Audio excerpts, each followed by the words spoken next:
Welcome back to KCBH TV. मैं आपके साथ सैरिश और आज हम अपनी न्यू एपिसोड के साथ और हम कल सीख रहे थे कि कैसे आप अगेंस्ट होप बिलीव कर सकते हैं। Hope against hope you can still believe in hope and then you can get the promises. मैंने क्या सिखाया? इब्राहिम ने अपने बदन को कंसिडर नहीं किया था। अब हम कह रहे हैं भाई वो इब्राहिम था, और आज जब हम वर्ड पढ़ते हैं हम कहते हैं क्या बंदा था इब्राहिम, वाह क्या बात है, उससे फेथ रखा। दाऊद क्या बंदा था, अलीशा क्या बंदा था, जिदाउन क्या था, यीशु मसीह क्या थे, पतरस क्या था। बट कलाम में बता रहे कि वाकयात इसलिए नहीं रिकॉर्ड हुए हुए कि हम सिर्फ पढ़ें और हम उनको शाबाश दें या उनको वाओ कहें। और आप में से बहुत लोगों का ये एक्सक्यूज होगा कि they don't have chat GPT, they don't have Google, they don't have Facebook, they don't have social apps, they don't have access to their phone and that's why they can do anything they wanted to। और उनके लिए believe करना आसान था। ऐसा कुछ नहीं है। अगर आप 100 बरस के और आपकी मेडिकल कंडीशंस कहती हैं कि it's impossible to give birth, तो आप उसको कंसिडर करेंगे। उसके अपने चैलेंजेस थे, बट उसने बिलीव कैसे करना शुरू किया जब उसको प्रॉमिस मिला कि तू बहुत सी कौमों का बाप होगा। एंड द मोमेंट उसने बिलीव किया कि वो बहुत सी कौमों का बाप होगा, उसने आसमान के सितारों को देखना शुरू किया, जमीन की रेत को देखना शुरू किया। उसकी जो नाउमीदी थी वो उम्मीद में चेंज होने लगी। अगर मैं अक्सर लोगों से बात करती हूँ, आप बिलीव करें, जी जी हम बिलीव करते हैं कि यीशु मसीह शिफा दे सकता है, बट उनके पास कोई सॉलिड स्क्रिप्चर नहीं है, उनके पास कोई प्रॉमिस नहीं। आज आप किस प्रॉमिस पर खड़े हैं to receive your breakthrough? क्या आपका प्रॉमिस है? चले आपको फाइनेंसेस चाहिए, आप उसमें किस प्रॉमिस पे खड़े? आपको डेट फ्री लाइफ चाहिए, आप उसमें कौन से प्रॉमिस पे खड़े हुए? आपको कर्जों से निजात चाहिए, आप उसमें किस प्रॉमिस पर खड़े हैं? आपको शिफा चाहिए, आप उसमें किस प्रॉमिस पर खड़े हैं? क्या कोई वादा आपने कलाम में से लिया? क्योंकि वादा आपके दिल में नाउमीदी से उम्मीद पैदा करेगा, और नाउमीदी का मतलब क्या है? When things are totally dead. कहता है सारा के रहम की मुर्दगी, डेडनेस।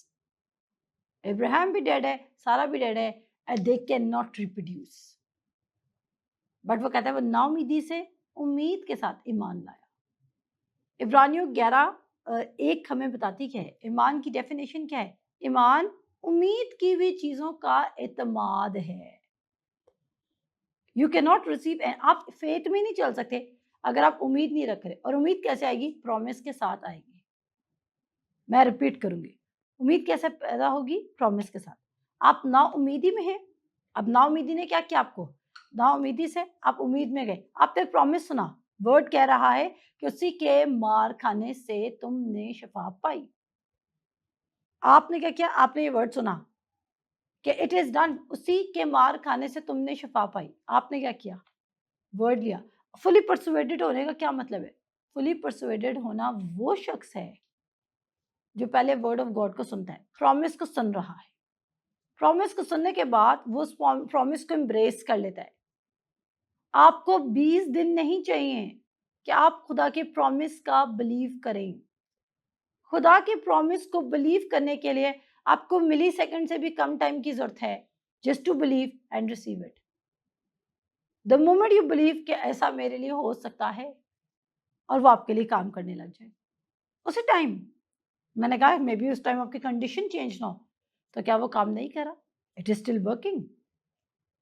अब उसने प्रॉमिस लिया, प्रॉमिस ने उसको नाउमीदी से उम्मीद में शिफ्ट किया, उम्मीद में शिफ्ट करने के बाद तो कहता है ईमान उम्मीद की हुई चीजों का एतमाद है और अनदेखी चीजों का सबूत है। चीजें रिसीव नहीं है लेकिन पहले ईमान पैदा हो जाएगा कि they are already yours.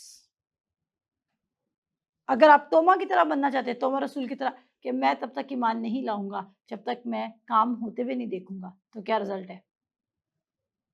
Result ये है कि आप मुबारक नहीं है, क्योंकि वो कहता है मुबारक हैं वो जो बिन देखे ईमान लाए। फुली परसुएडेड होने की डेफिनेशन क्या है? आप कैसे फुली परसुएडेड हो सकते? आप कह रहे मैं नहीं हो सकता क्योंकि आपको मेरी कंडीशन का नहीं पता। अब आप एक्सक्यूज फाइंड कर रहे हैं। प्रॉमिस में टर्न होने के लिए जस्ट आपको 1 मिनट चाहिए, लेस देन 1 मिनट। मैंने कहा मिली सेकेंड्स। क्या आप प्रॉमिस पे स्विच कर सकते हैं? You can believe the promise. अब क्रेडिबिलिटी क्या है? प्रॉमिस करने वाले की क्रेडिबिलिटी चेक कर लें, प्रॉमिस किया किसने? ये प्रॉमिस मैं नहीं करी, ये प्रॉमिस आपके रिश्तेदार नहीं करे, ये डॉक्टर नहीं कर रहा। हम कितने पुरइत्मीनान होते हैं अगर डॉक्टर हमें कह दे, अगर हमें पता चले कि ये कंडीशन बहुत सीवियर थी लेकिन हम किसी दूसरे डॉक्टर के पास जाते हैं और वो डॉक्टर कहता है हमें कि इनका ऑपरेशन होगा या व्हाटसएवर सर्जरी होगी और ये ठीक हो जाएंगे, और हम घर आके सबको कैसे बताते हैं, अच्छी खबर ये डॉक्टर ने कहा है कि थ्रू आफ्टर द सर्जरी ये शख्स ठीक हो जाएगा। हमारे लिए वो डॉक्टर जिसके पास कुछ डिग्रीज हैं और वो एक इंसान है और उसके पास एक नेचुरल माइंड है, उसका प्रॉमिस हमारे लिए ज्यादा वैलिडेशन रखता है बजाय के वर्ड ऑफ गॉड। और जब अगर आपकी दिल की कंडीशन ये कंडीशन है तो ट्रस्ट में आप रिसीव नहीं कर सकते, बिकॉज कलाम क्लियरली स्टेट कर रहा है डबल माइंडेड मैन रिसीव कर ही नहीं सकता। क्या कह रहा है कलाम? डबल मैं आपको पढ़ा चुकी पिछले 2 वीक्स में, जेम्स 1:7-8 कहता है डबल माइंडेड मैन रिसीव नहीं कर सकता। अब डबल माइंडेड मैन जब रिसीव ही नहीं कर सकता तो आपको डबल माइंडेड होने की जरूरत क्या? और डबल माइंडेडनेस क्या है? सिर्फ वही शख्स स्टैगर्ड करेगा यानी कि ठोकर खाएगा और दाएं बाएं मुड़ेगा जो डबल माइंडेड है। अब डबल माइंडेड क्या हो सकते हैं? यस, वर्ड इज गुड, हमने एक्चुअली वर्ड को वर्ड की प्लेस पे नहीं रखा हुआ ना, हमने वर्ड को गुड प्लेस पे रखा हुआ है। It is good to believe but we can not do that. और वो क्या करे? बस स्टैगर्ड हो रहे प्रोमिसेस पे। बट वो कहता है अब्राहम स्टैगर्ड नॉट, वो नहीं स्टैगर्ड हुआ। और वो क्यों स्टैगर्ड हुआ? क्योंकि वो डबल माइंडेड नहीं है और उसने बिलीव से ट्रस्ट कर लिया है कि वो बिलीव करेगा। देखिए ऐसा नहीं है जिस दिन उसने प्रॉमिस रिसीव किया उसी दिन उसको सब कुछ नजर आने लग गया, ऐसा नहीं है। या ऐसा नहीं उसने 3 मंथ्स प्रेगनेंसी की रिपोर्ट रिसीव की सारा की, वो नाउमीदी से उम्मीद और उम्मीद से ईमान में तब शिफ्ट हुआ जब उसने प्रॉमिस को कंसिडर करना शुरू किया। और फिर वो डबल माइंडेड नहीं हुआ, उसने सिर्फ एक सिंगल थॉट रखी और वो सिंगल थॉट ये थी कि जिसने वादा किया है उसे पूरा करने की भी कुदरत रखता है। And staggered not and considered not. आप कंसिडर कर रहे हैं, आप फुली परसुएडेड होना चाहते हैं, आपको अपने नेचुरल को कंसिडर करना बंद करना होगा। हम बॉर्न अगेन जब होते हैं ना तो बॉर्न अगेन तो हम फ्री कंडीशंस पर होते हैं कि सब कुछ उसने कर दिया, लेकिन बॉर्न अगेन होने के बाद अपनी सल्वेशन जो एक ब्यूटीफुल चीज हमारे साथ हुई होती है, हम उसको उसको हम मेंटेन करने के लिए हम चीजों में पड़ जाते हैं, परफॉर्मेंस में पड़ जाते हैं और हमारा दिल हमें गिल्टी कर रहा है।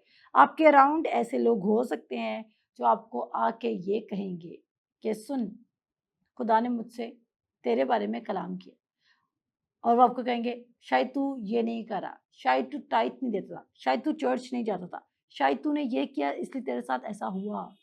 हमारे यहाँ पे स्कॉलर्स बहुत हैं जो आपको मजीद कंडेमिनेशन में लेके जाएंगे but you want to believe. और कहता है ये उसके लिए रास्तबाजी गिना गया। सबसे पहले उसके ईमान ने उसको क्या श्योर फाउंडेशन में चलाया कि तू रास्तबाज है, तू खुदा का फेवरेट है, खुदा ने तुझे एक्सेप्ट किया हुआ है और उसके वादे ने तेरी जिंदगी में काम करना है। आगे बढ़ते हैं। और ना बेईमान होकर खुदा के वादा में शक किया।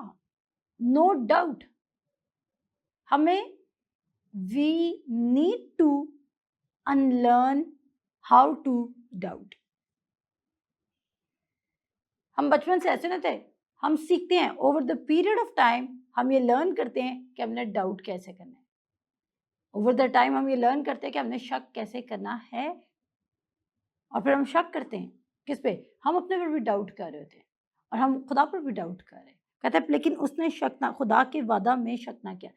आप ये नहीं कह सकते, मिक्सचर में नहीं आप चल सकते। वी आर बिलीविंग, ऐसा हो भी सकता है और नहीं भी हो सकता। Most of the time chances क्या है? वो आपके लिए नहीं होगा, क्योंकि अगर आपके पास जरा सा भी ऑप्शन है ना कि ये नहीं हो सकता, मे बी ये नहीं होगा, उसी टाइम वो नहीं होगा। या अगर आपके पास जरा सा भी एक्सक्यूज है कि ये पॉसिबिलिटी नहीं है पर हम एक रिस्क ले रहे हैं, हम एक ट्राई करें, वो आपके लिए नहीं होगा। बिलीव के साथ काम होगा। और फिर कहता है और ना बेईमान होकर खुदा के वादों में शक किया बल्कि ईमान में मजबूत होकर खुदा की तमजीद की और उसको कामिल इत्काद हुआ कि जो कुछ उसने वादा किया है वो उसे पूरा करने पर भी कादिर है। प्रॉमिस, सिर्फ एक प्रॉमिस ने उसको नाउमीदी से उम्मीद, उम्मीद से ईमान और फिर कामिल एतकाद की तरफ ले गया। सिर्फ क्या? एक प्रॉमिस। खुदा के कलाम में ये प्रोपेंसिटी है, ये पोटेंशियल है कि वो आपको नाउमीदी से कामिल एतकाद तक लेके जा सकता है। बट फिर आपने इसके साथ कुछ मिलाना नहीं है। You don't have to add anything, कुछ भी नहीं ऐड करना। और क्या आपको लगता है, आपको लग रहा होगा कि ऐसी जिंदगी कैसी हो सकती है? ऐसी जिंदगी एक रिस्क की जिंदगी, ऐसी जिंदगी बिल्कुल रिस्क की जिंदगी नहीं।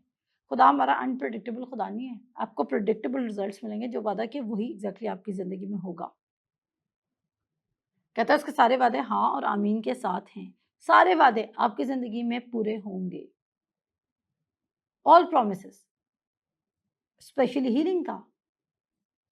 और उसके बाद कहता है और उसको कामिल इत्तेकाद हुआ कि जो कुछ उसने वादा किया है वो उसे पूरा करने पर भी कादिर है। इसी सबब से ये उसके लिए रास्तबाजी गिना गया। राइटियस कैसा हुआ? प्रॉमिस पर बिलीव करने से। वो भी रास्तबाज कैसा हुआ? बिलीविंग से। और फिर कहता है और ये बात कि ईमान उसके लिए रास्तबाजी गिना गया, ना सिर्फ उसके लिए लिखीगी बल्कि हमारे लिए भी, जिनके लिए ईमान रास्तबाजी गिना जाएगा। अब मुझे बताइए इब्राहिम ने कितनी कोई एफर्ट डाली है to receive his miracle. Ibrahim ने सिर्फ ये एफर्ट डाली है कि उसने कंसिडर करना बंद कर दिया है सारा की वूम की डेडनेस को और अपनी बॉडी की डेडनेस को। और ये काम हमसे हो नहीं रहा है बिकॉज हमारा जो नेचुरल माइंड है वो ज़्यादा लाउडर स्पीक कर रहा है, क्योंकि हम उस पर रोज़ लीन कर रहे हैं, हम उससे ज़्यादा फेमिलियर हैं, हम उससे ज़्यादा आदी हो चुके हैं। और अब ऐसा लगता है कि जो वो रिपोर्ट स्पीक कर रहा है वो ज़्यादा सच्ची रिपोर्ट है। आमिन। इसको हम कंप्लीट करेंगे नेक्स्ट एपिसोड में। खुदा हाफिज़।